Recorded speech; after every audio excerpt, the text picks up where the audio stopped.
Hey, welcome to the Revere Report. We got a special feature tonight. Uh, we all know that this channel it educates on the Constitution, and lately I have been uh, I've been making live reports on current events and everything. Um, Today I'm going to mix them together. Today is Friday, June 12th, 2026. It's day 104 of the conflict between the United States, Israel, and Iran. And I need to tell you immediately tonight is going to be a special broadcast because something extraordinary is happening at this very moment. So, we're going to get right into it here, okay?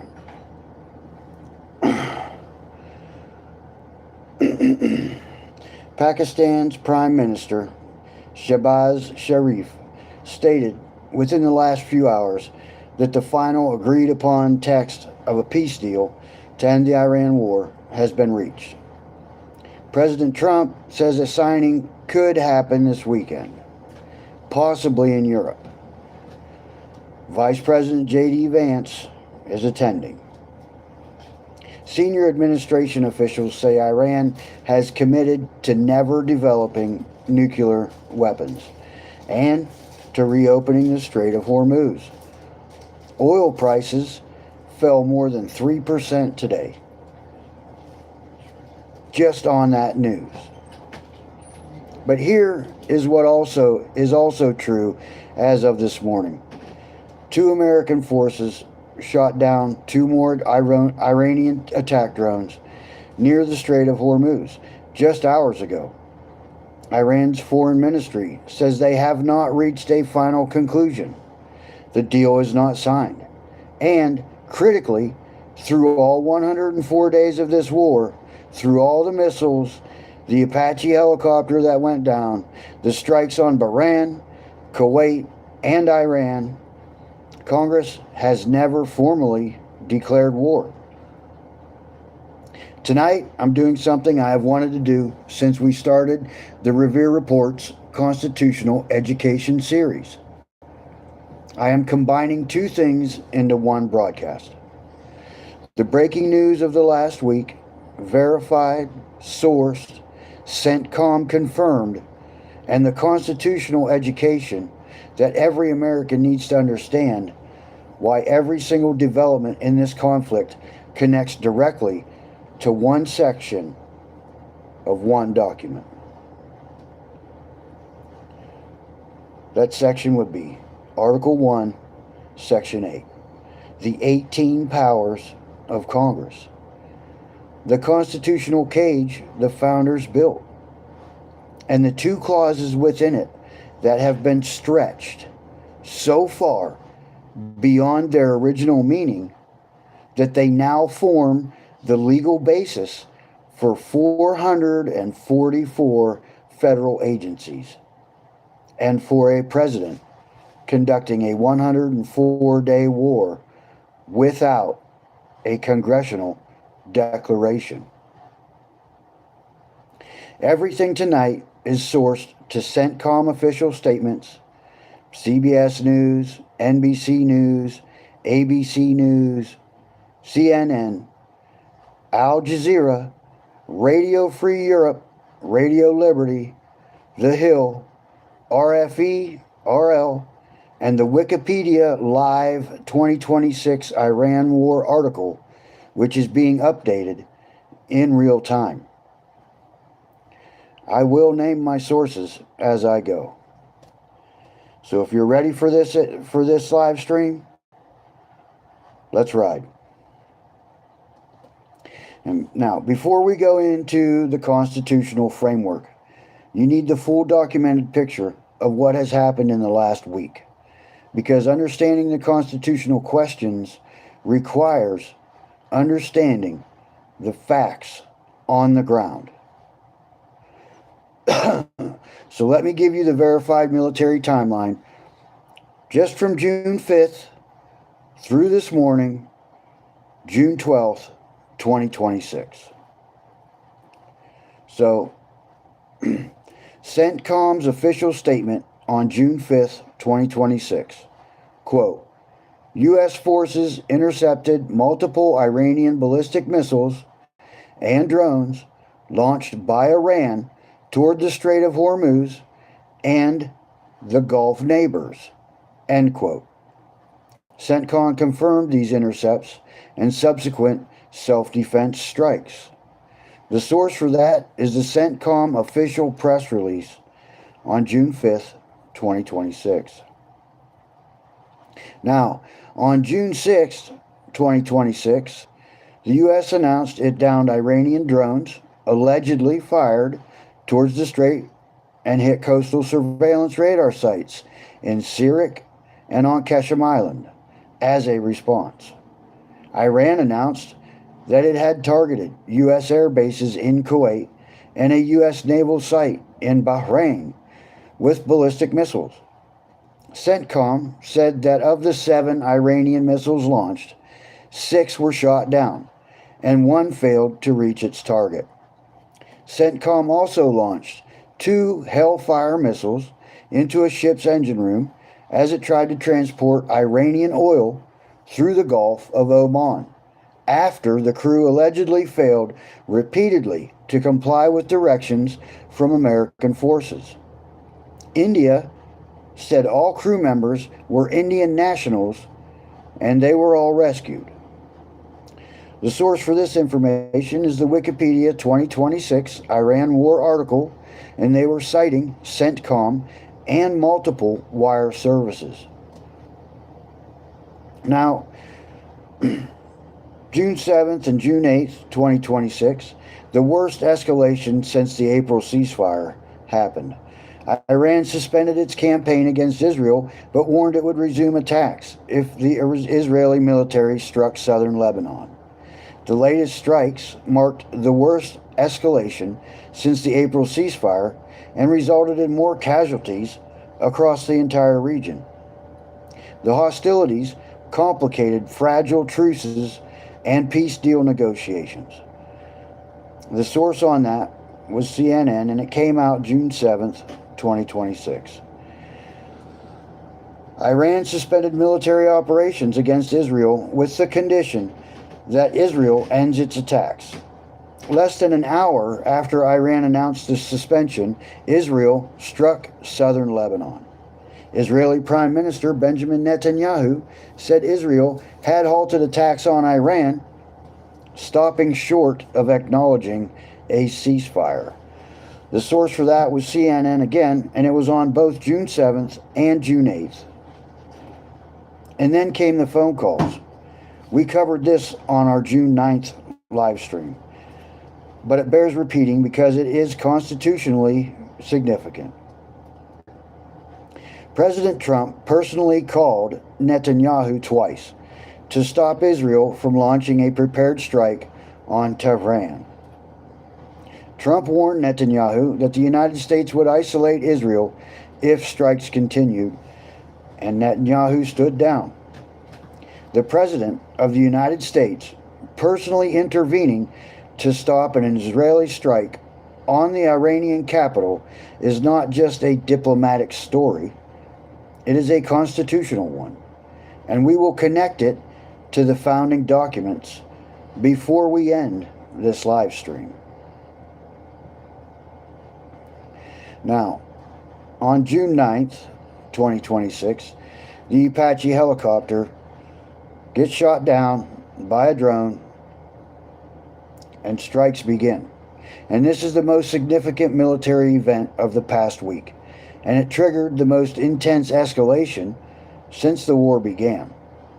A U.S. Army AH-64E Apache attack helicopter went down over the Strait of Hormuz on June 8th at 7:33 p.m. Eastern Time. The 2 crew members were rescued safely by unmanned drone boat. The U.S. military concluded the Apache was brought down by an Iranian drone.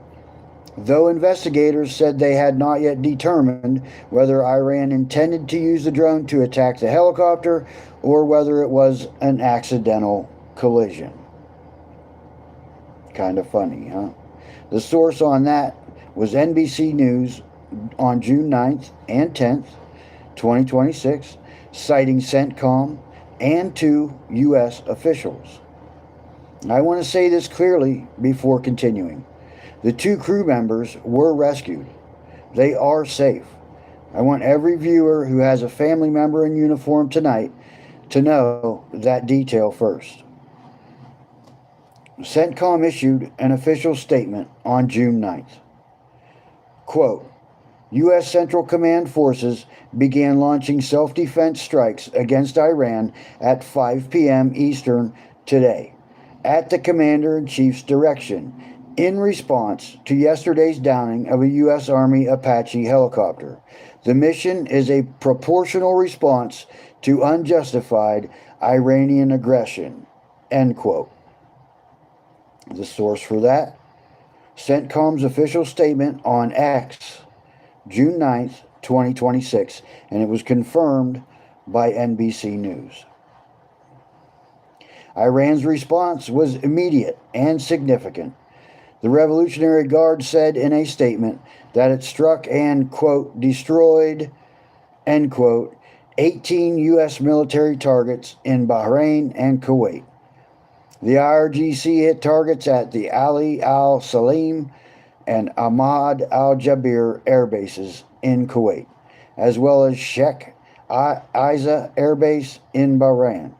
The U.S. Fifth Fleet in Bahrain was hit with various types of destructive drones. The drone attacks by Iran's army targeted communication antennas and radar installations. The source for that was NBC News, citing Iranian state media and semi-official Tasnim news agency. Now, a U.S. official told Reuters that, quote, just about all, end quote, Iranian drones and missiles were intercepted. Damage assessments were ongoing. Iranian Foreign Minister Abbas Araghchi told the U.S. to, quote, leave our region if you want to be safe, end quote. The source for that was Reuters via Pizint.watch,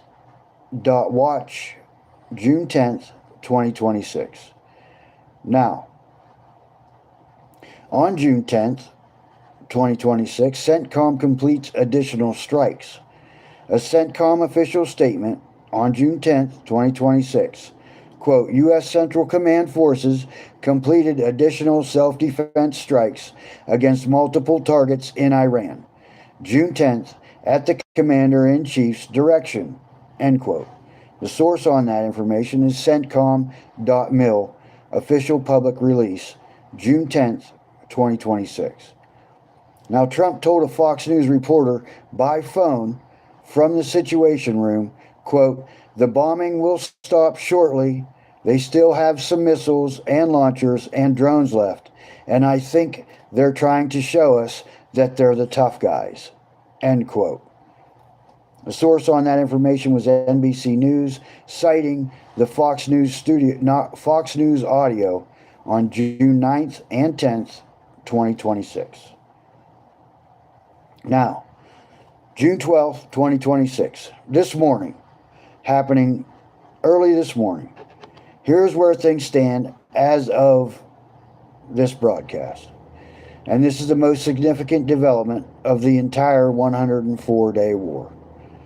The U.S. military shot down 2 Iranian attack drones near the Strait of Hormuz early on June 12th, after Tehran's forces reportedly fired on a transiting vessel.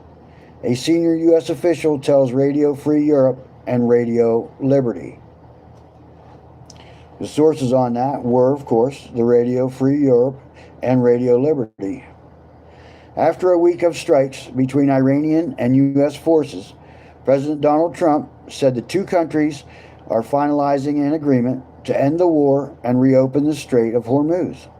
He said a possible deal could be signed, quote, maybe over the weekend in Europe, end quote, and that Vice President J.D. Vance would attend. Pakistan's Prime Minister stated the deal's final text had been agreed upon. The source for that information is MS Now, NBC News Live Updates, June 12, 2026. The updates were at 8:19 p.m. Eastern Time.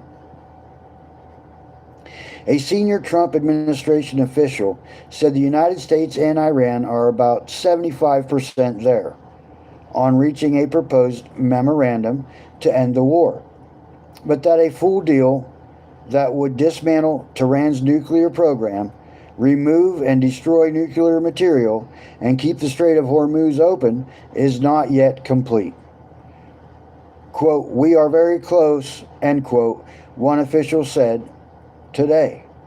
Another official said negotiators had reached agreement on both the broad concepts and detailed provisions of the accord, but stressed that, quote, "the deal is not done until we sign it," end quote. The source for that is the Radio Free Europe and the Radio Liberty, and that came out today, June 12th, 2026. Now, Iran's Supreme Leader, Mojtaba Khamenei, is comfortable with the state of negotiations, a senior administration official said. Iran is, quote, "committing indefinitely to never procure or develop nuclear weapons," end quote. Now, we all know that the Supreme Leader of Iran and the RGC are liars. So do we believe them or not? Let's continue. The draft deal would see no money released until Tehran honors its commitments. A, quote, "performance-based deal," end quote, according to U.S. officials.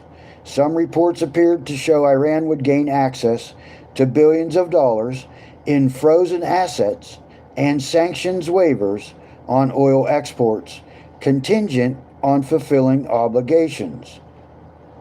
Quote, "None of their money will be released until they perform," end quote, a U.S. official stated. Once again, the source was Radio Free Europe and Radio Liberty, and that was today, June 12th, 2026. But I want to give you the full picture because this channel has to present both sides. It is a non-biased, non-partisan channel. Now, Iran's foreign ministry said Friday that the country had, quote, "not reached a final conclusion," end quote, on an agreement.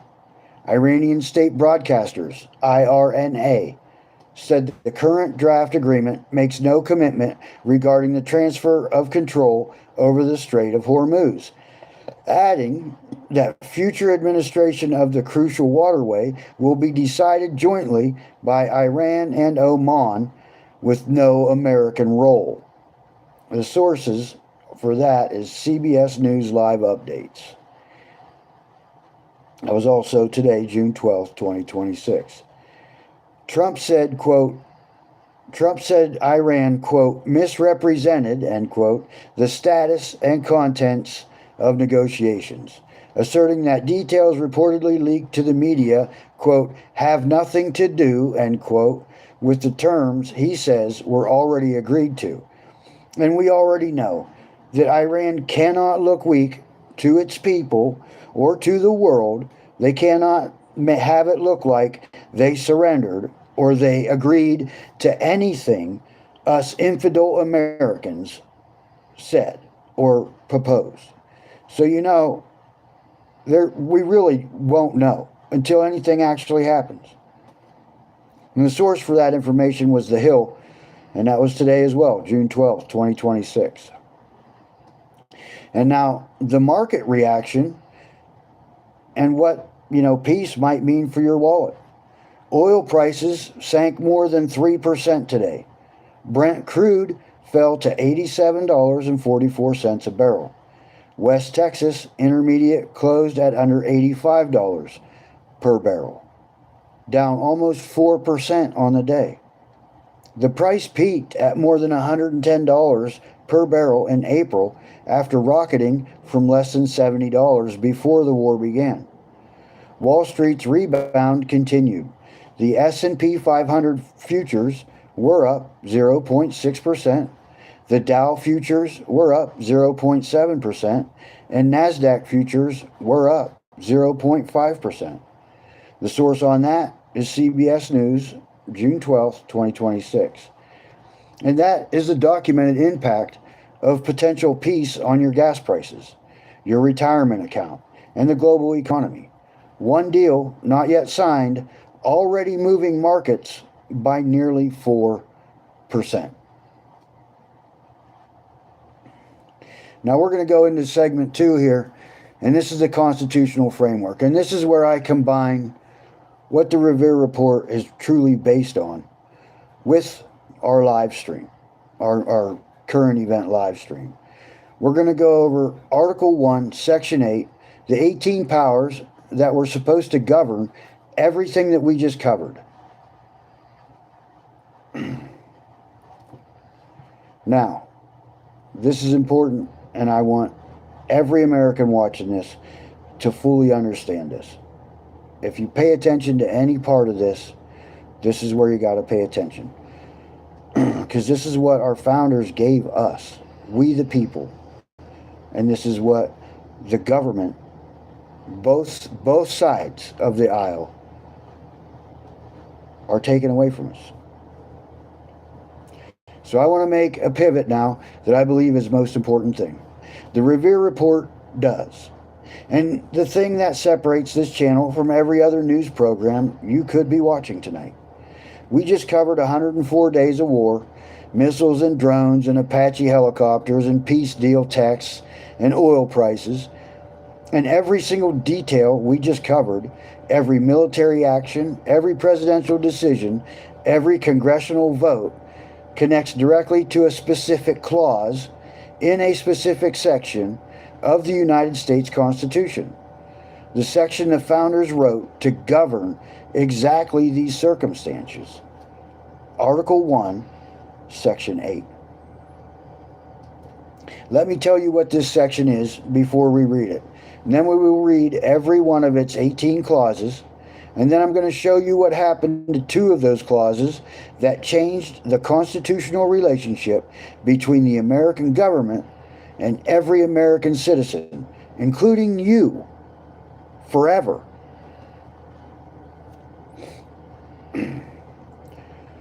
All right, so what Article 1, Section 8 is and why it matters tonight.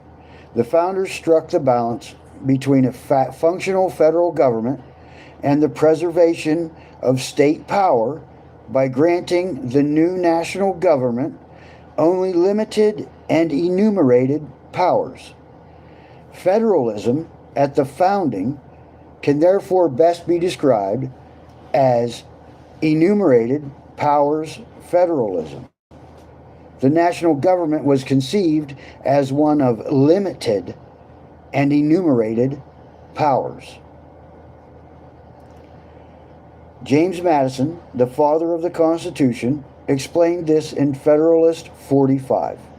He wrote that the powers delegated to the federal government are few and defined. Few and defined. That is Article 1, Section 8. The list. The cage, if you will, that keeps our government contained.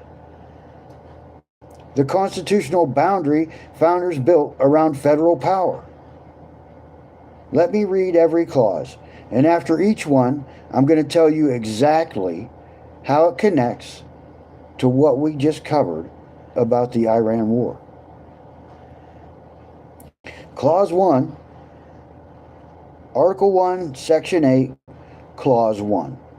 The taxing and spending power. The Congress, this is quote, the Congress shall have power to lay and collect taxes, duties, imposts, and excises, to pay the debts and provide for the common defense and general welfare of the United States. But all duties, imposts, and excises shall be uniform throughout the United States. End quote. That is the clause, word for word, right out of the Constitution. The founders gave Congress the power to tax and spend for the common defense. Note the phrase, common defense, not perpetual war financed by borrowed money. Defense. The costs of the Iran war, now 104 days old, are being added to a national debt already at $39 trillion. Thomas Jefferson wrote in 1789 that burdening future generations with debt they did not consent to carry was a form of tyranny. He called it that in writing. The taxing and spending clause was designed for the common defense of we, the people, and our country, the land in between the Atlantic Ocean and the Pacific Ocean. We, the people, and our home. Not for a government that has borrowed $39 trillion and sends the bill to the children not yet born. All right. Article 1, Section 8, Clause 2. Borrowing. Quote, to borrow money on the credit of the United States. End quote.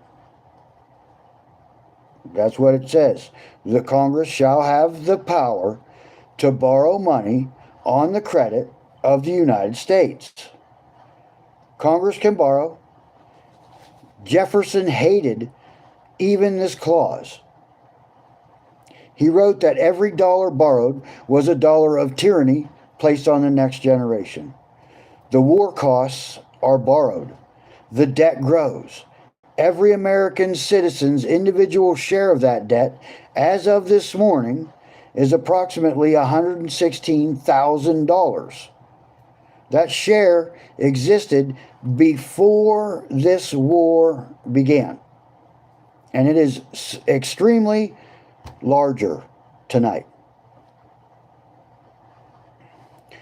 Clause 3.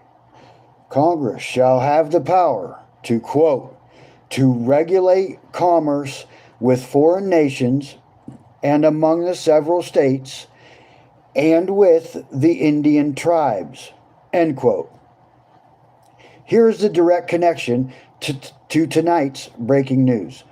The Strait of Hormuz, the waterway through which 20% of the world's oil supply passes, is a matter of foreign commerce. It is precisely the kind of international trade disruption that the founders gave Congress the authority to address. The naval blockade, the protection of shipping lanes, the diplomatic effort to reopen the strait. All of it is rooted in the Commerce Clause's grant of authority over foreign commerce.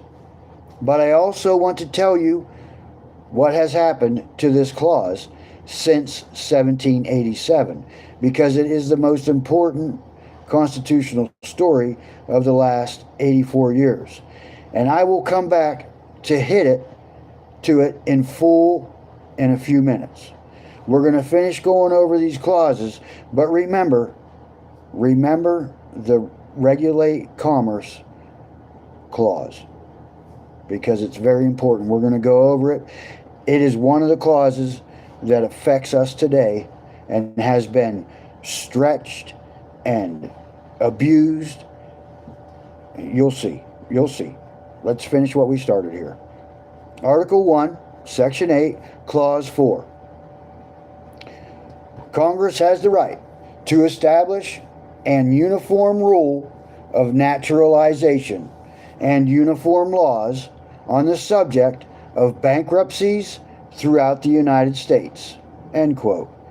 Congress, not the President, sets the rules for becoming an American citizen. This clause connects directly to the immigration debates we have covered extensively on this channel. The rules of naturalization belong to Congress, not to executive orders alone. The founders were explicit about this. Clause 5, Article 1, Section 8, Clause 5, the coining of money. To coin money, regulate the value thereof and of foreign coin, and fix the standard of weights and measures. We say that again. Congress has the right, quote, to coin money, regulate the value thereof and of foreign coin, and fix the standard of weights and measures, end quote. Congress, not a private central bank, has the constitutional authority to coin money and regulate its value. Thomas Jefferson and Andrew Jackson each fought the creation of a central bank with every tool they had. The Federal Reserve was created in 1913, the same year as the 16th and 17th Amendments. The Federal Reserve is a private institution. Neither Jefferson nor Jackson lived to see it, but both predicted it and warned against it in writing. Article 1, Section 8, Clause 6, counterfeiting. Quote, to provide for the punishment of counterfeiting the securities and current coin of the United States, end quote. Congress has the power to punish counterfeiting. Direct, specific, limited. Clause 7. This one's over the post office. Congress has the right, quote, to establish post offices and post roads, end quote. The federal government is authorized to run the postal system and build roads for it.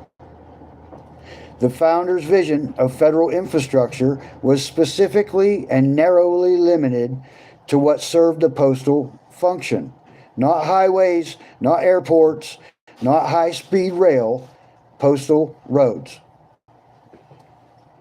Article 1, Section 8, Clause 8, patents and copyrights. Congress has the power, quote, to promote the progress of science and useful arts by securing for limited times to authors and inventors the exclusive right to their respective writings and discoveries, end quote. The patent and copyright system. Limited times. The founders were explicit that intellectual property protection was temporary, to incentivize creation, not to create permanent corporate monopolies. Seems like a lot's going on in 2026 that was specifically written and designed to not be happening. Clause 9, the federal courts. Congress has the power, quote, to constitute tribunals inferior to the Supreme Court, end quote. Congress creates the federal court system below the Supreme Court, which means Congress can also restructure and limit those courts.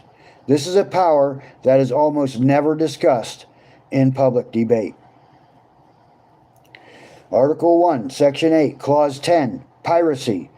Congress has the power, quote, to define and punish piracies and felonies committed on the high seas and offenses against the law of nations, end quote. Federal authority over crimes at sea and violations of international law, the protection of shipping in the Strait of Hormuz, the CENTCOM operations against Iranian vessels that were interfering with commercial traffic is rooted in this clause's documented authority over the high seas. It's in our Constitution.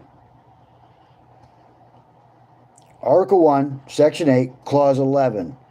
The Declare War Clause, the one that connects most directly to today. To declare war, grant letters of the Congress reserves the power, quote, to declare war, grant letters of marque and reprisal, and make rules concerning captures on land and water. End quote. Here it is.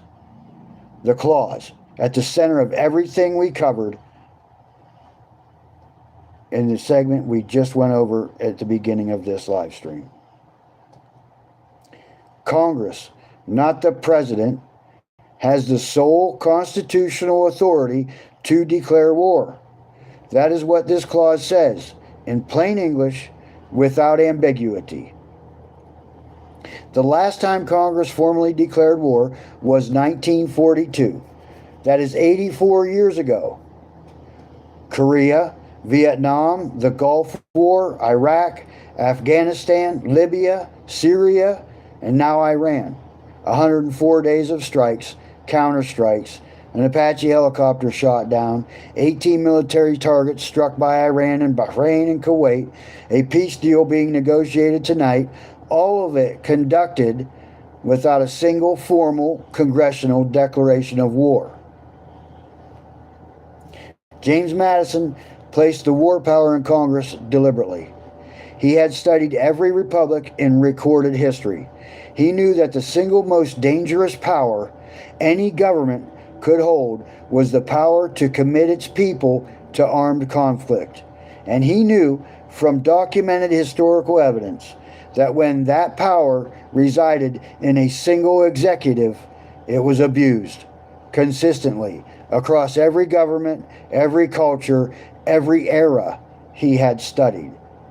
So he gave it to the branch closest to the people, the branch you could remove fastest if you disagreed, the House of Representatives. On June 3rd, 9 days ago, the House voted 215 to 208 to invoke the War Powers Resolution and direct the President to end hostilities with Iran. 4 Republicans crossed the party lines, cheers erupted in the chamber, and the White House responded the same day, saying the concurrent resolution is unconstitutional, citing the 1983 Supreme Court ruling in INS versus Chadha that declared legislative vetoes unconstitutional. The constitutional debate is documented, serious, unresolved, and happening while the war continues.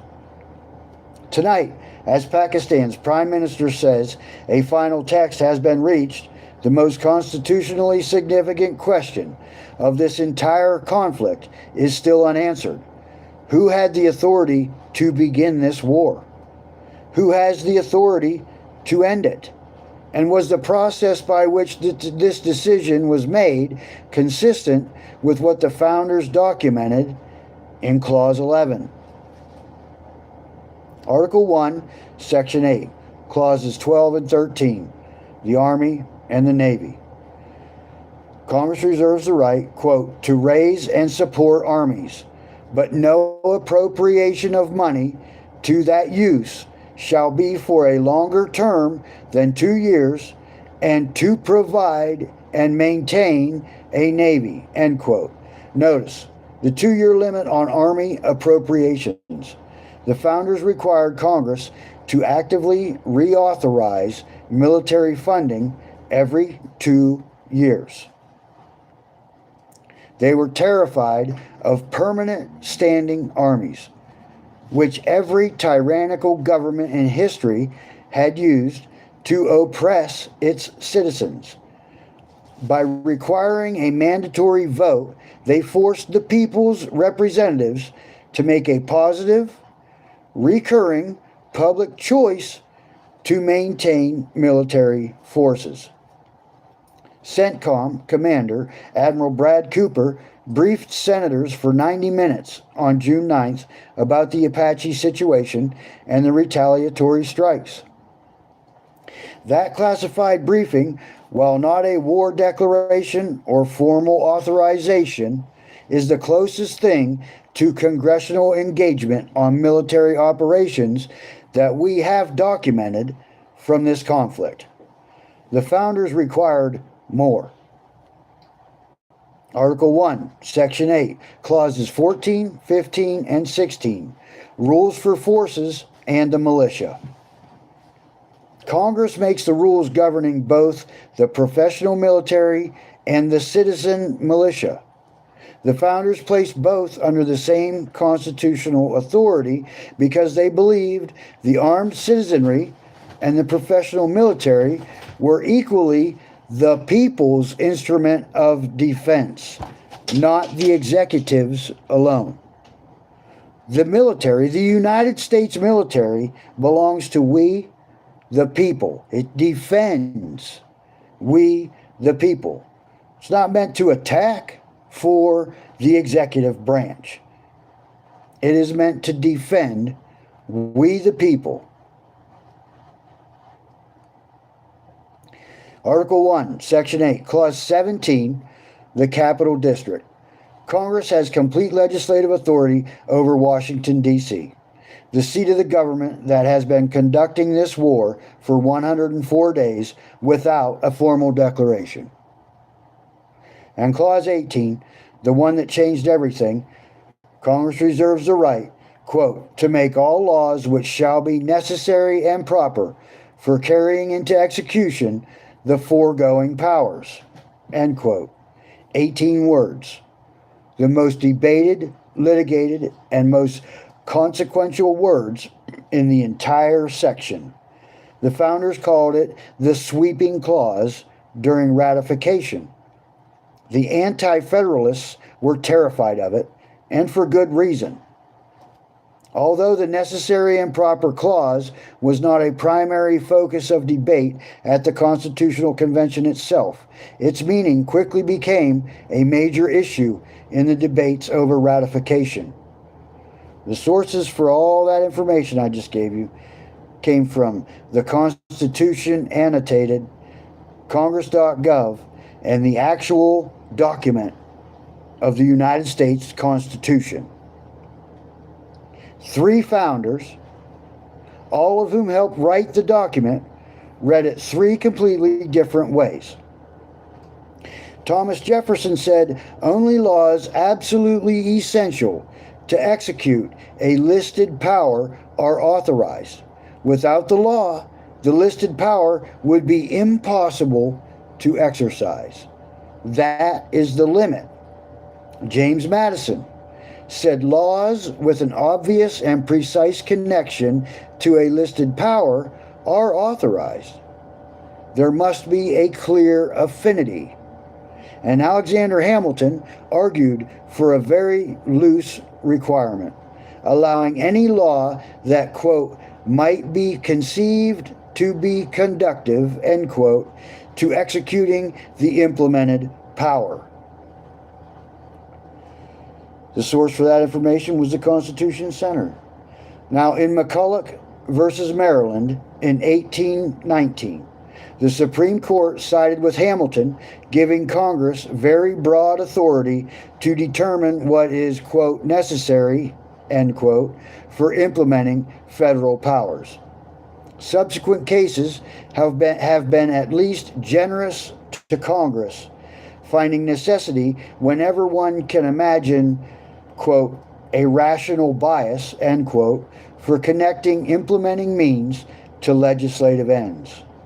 No congressional law has ever been held unconstitutional by the Supreme Court on the stated ground that it was not necessary. Source for that was Congress.gov. Not once in 207 years, no law struck down purely for not being necessary. That is the documented standard. And combined with what happened to the Commerce Clause, it is the foundation for 444 federal agencies, none of which appear in these 18 clauses. Now, do you remember Clause 3? That one about commerce. Do you remember that one? I'm going to tell you a little story about a farmer and his chickens. Okay? It is. It's a story about a farmer and his chickens. I want to introduce to you a man named Roscoe Filburn. He is not in any history textbooks you have read. He is not famous. His name does not appear on any monument. But the Supreme Court case that bore his name, decided 84 years ago, has shaped the constitutional architecture of the American government more fundamentally than almost any case since Marbury versus Madison. Roscoe Filburn was an Ohio farmer in 1941. He was permitted by the federal government to plant 11.1 acres of wheat. He planted 23. The extra wheat, approximately 239 bushels, was grown entirely on his own property. He fed it to his own animals, provided flour for his own family, never sold a single grain of it, never shipped it anywhere, never entered any market. Our federal government penalized him. He sued. The case went to the United States Supreme Court, and in 1942, Wickard versus Filburn, the court ruled against him unanimously. The Supreme Court upheld the penalty, explaining that Congress could use its commerce power to regulate such activity because even if Filburn's actions had only minimal impact on commerce, the aggregated effect of an individual farmer's wheat growing exerted a substantial economic effect on interstate commerce. Can you believe that? The court's reasoning was this: because Filburn grew his own wheat rather than buying it on the open market, in theory, he was reducing national demand for wheat. If enough farmers did the same thing, in theory, the collective effect on interstate wheat prices would be substantial. That is it. That is the entire legal logic. A man's private farming, because it could theoretically affect prices if enough people replicated it, was interstate commerce that Congress could regulate under Article 1, Section 8, Clause 3. As legal scholars have documented, if growing 6 marijuana plants on your own property for your own consumption is, quote, economic activity, end quote, that can, quote, affect, end quote, interstate commerce, then there is absolutely nothing under the economic sun that cannot be regulated by the federal Congress. Clearly, that was not the intent of the framers of the Constitution. The source for that is the 10th Amendment Center. Now, the Supreme Court confirmed this exact logic in Gonzalez versus Reich in 2005. Ruling that growing marijuana at home for personal medical use could be federally regulated under the Commerce Clause using Wickard reasoning. Justice Clarence Thomas wrote a dissent that is worth reading in full. He wrote, quote, if Congress can regulate this under the Commerce Clause, then it can regulate virtually anything, and the federal government is no longer one of enumerated powers, end quote. No longer one of enumerated powers. Thomas was documenting what Madison had designed and what Wickard had undone. The Great Depression and Franklin Roosevelt's New Deal programs marked a turning point for the Commerce Clause. Congress passed legislation to stabilize the economy, which often regulated traditionally local activities. The Supreme Court initially resisted this expansion. This resistance crumbled with a shift in the court's perspective, culminating in the 1942 case of Wickard versus Filburn. The ruling established the, quote, substantial effects, quote, test, allowing Congress to regulate local activities if, in aggregate, they have a substantial impact on interstate commerce. Is that not something? One agency, one person, Wickard, decided that, gee, if everybody grows their own food, nobody's going to buy the neighbor farmer's food, so that should be illegal and punished. Did we the people vote for that? I don't think so. Combined with McCulloch's broad reading of the necessary and proper clause, this is the documented chain that produced the government you live under in 2026. Madison's few and defined became a government of 444 agencies. Few and defined is not 444. A farmer's private wheat became the constitutional basis for federal regulation of almost every economic activity in American life. That court case against that Ohio farmer who grew his own wheat on his own property to feed his own livestock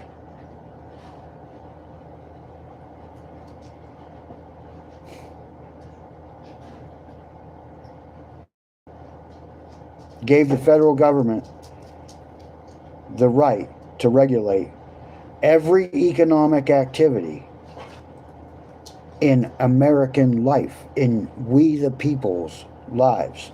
We obviously did not vote for that.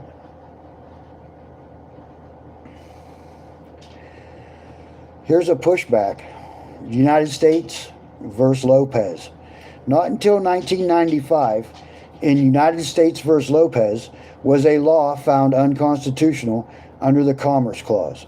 The court struck down the Gun-Free School Zones Act, ruling that carrying a gun near a school did not substantially affect interstate commerce. It was the first time in 53 years that any law had been struck down on Commerce Clause grounds. The source for this information is Justia, citing U.S. v. Lopez, 514 U.S. 549 in 1995. Lopez matters. The clause still has some documented limits, but Wickard remains precedent. The substantial effects test remains the standard. And here's the connection to tonight's breaking news. The Commerce Clause, Article 1, Section 8, Clause 3, is the constitutional basis for Congress's authority to protect international shipping, regulate the Strait of Hormuz, impose trade sanctions on Iran, and establish the naval blockade. That is a legitimate, documented, original intent application of the Foreign Commerce Clause. The founders authorized Congress to regulate commerce with foreign nations, protecting the world's most critical oil shipping lane from military interference is exactly what that clause was designed to address. Now the question, and it is the same constitutional question that runs through this entire live stream, is whether the process by which these actions were taken honored the constitutional structure the founders built. Who authorized the war? Who controls the blockade? And who decides when it ends? Congress or the president? The answer the Constitution gives is unambiguous, and the answer the last 84 years of American practice gives is very different. Now, let me connect everything we have covered tonight into one coherent constitutional picture, because the power of the Revere Report and the reason the Paul Revere Society exists is not just to give you historical education or just to give you news. It is to give you both simultaneously so that you can measure what is happening today in 2026 in America against what the founders documented was supposed to be happening. The Declare War Clause, Clause 11. The founders gave Congress the sole authority to declare war. In 104 days of the Iran conflict, Congress has not declared war. The House voted 215 to 208 to invoke the War Powers Resolution. The White House called it unconstitutional. The Senate has not acted. Pakistani mediators say a final text has been agreed. A deal may be signed this weekend. And the constitutional question of who had the authority to begin this war and who has the authority to end it has never formally been answered. That is the documented gap between what Clause 11 requires and what has happened. The Commerce Clause, Clause 3. The Strait of Hormuz, through which 20% of the world's oil supply passes, is exactly the kind of foreign commercial waterway that the Commerce Clause's foreign commerce power was designed to protect.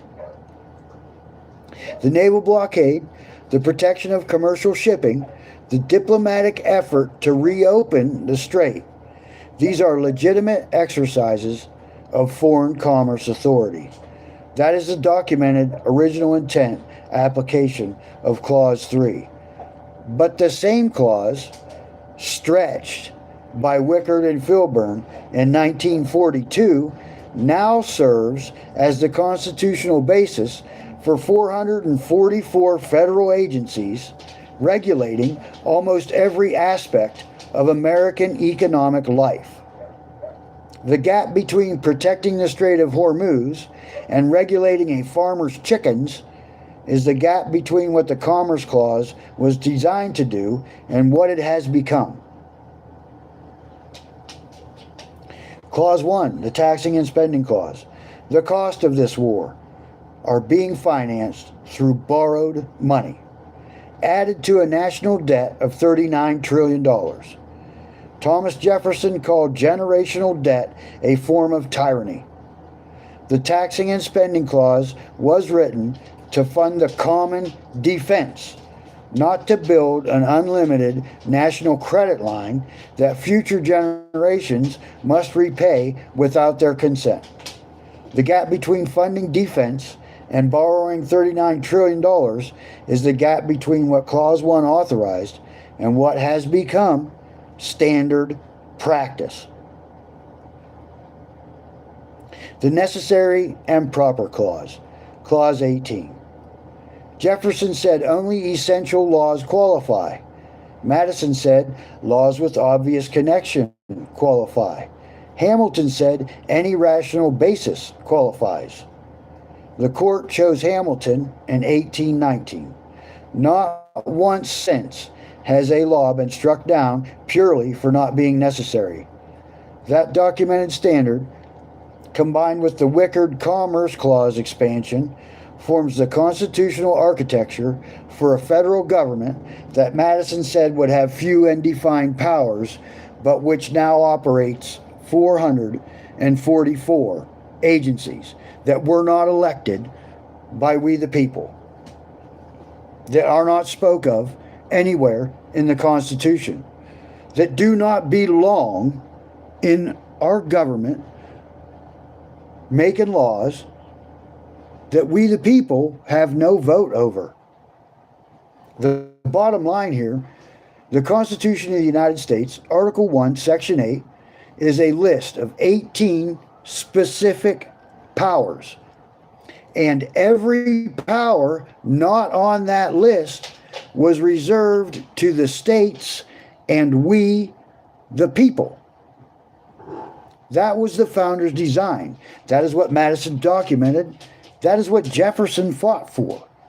What has happened between 1787 and June 12th, 2026, through McCulloch in 1819, through the New Deal, through Wickard in 1942, through decades of expanding judicial interpretation, is that the cage was gradually, systematically, and legally expanded. The list of 18 became the foundation for nearly unlimited federal authority. And the Declare War Clause, the one that gives Congress the power to commit American lives to combat, has not been formally exercised since 1942. That is not a partisan statement. It is the documented constitutional history of the United States. And it is the history every American deserves to know. And it should piss every American off. Let me close tonight with something I want to carry with you long after this live stream ends. Tonight, June 12th, 2026. Pakistan's Prime Minister says a final text has been agreed to end 104 days of war. President Trump says a signing could happen this weekend in Europe. Iran's supreme leader is reportedly comfortable. Oil prices fell 3%. Markets are rising. The 2 Apache crew members who went down over the Strait of Hormuz on June 8th were rescued safely. And this morning, two more Iranian drones were shot down before they could strike commercial ships. All of that is real, all of it is documented, and all of it matters. And all of it, every presidential decision, every CENTCOM strike, every congressional vote, every peace negotiation, all of it takes place under the authority of a document that was written 238 years ago by men who had studied every government in recorded history and understood exactly what happens when governments are given unlimited power. Article 1, Section 8. 18 clauses. 18 specifically authorized powers.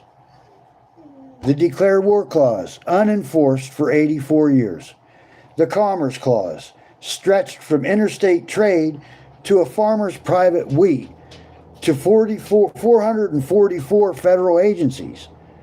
The Necessary and Proper Clause, interpreted so broadly that no law has ever been struck down for failing its standard.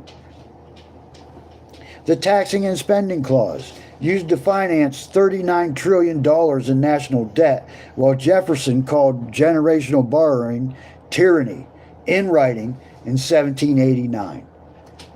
These are not political complaints. They did not expect perfection. The preamble itself says, more perfect, not perfect. They built an amendment process because they knew correction would be needed, and they trusted explicitly in writing, across their letters and speeches and essays, that the citizens, we the people who inherited this republic, would care enough to know what it was built to be. They hoped that we the people would care enough to keep our government in check. Jefferson wrote, quote, "An educated citizenry is a vital requisite for our survival as a free republic." End quote. Madison wrote, quote, "Knowledge will forever govern ignorance, and a people who mean to be their own governors must arm themselves with the power that knowledge gives." End quote. Washington wrote in his farewell address that knowledge and means of education shall forever be encouraged. They were writing to you, we the people, across 238 years, trusting that you would be there, that you would care, that you would ask the constitutional questions that the people who want to concentrate power are counting on you not to ask. That is what the Revere Report is. That is what the Paul Revere Society is. Not a political party, not an ideology, a community of American citizens who take the founding documents seriously enough to read them, to study them, and demand that the people who swore an oath to uphold them actually do so. It is about we, the people, holding our representatives to what they are supposed to be doing. Subscribe to the Revere Report. Every subscriber tells the YouTube algorithm that this content matters and helps us reach one more American who deserves to know what we covered tonight. Share this stream with one American, left, right, or none of the above, who you believe still cares about this republic. Let the documented record speak for itself. Everything I say and do on this channel is based and founded and documented. You can upload it and read that sucker yourself, and you will see when I quote what the document says, that is what it says. And when you interpret, the document is not written, for only super geniuses to understand. It is written for we the people, the average man, woman, to understand. Join the Paul Revere Society.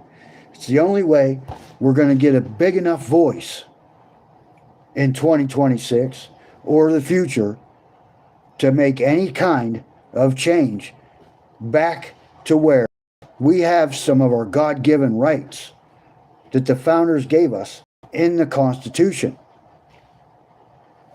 I'm John Shoemaker. This is the Revere Report. God bless.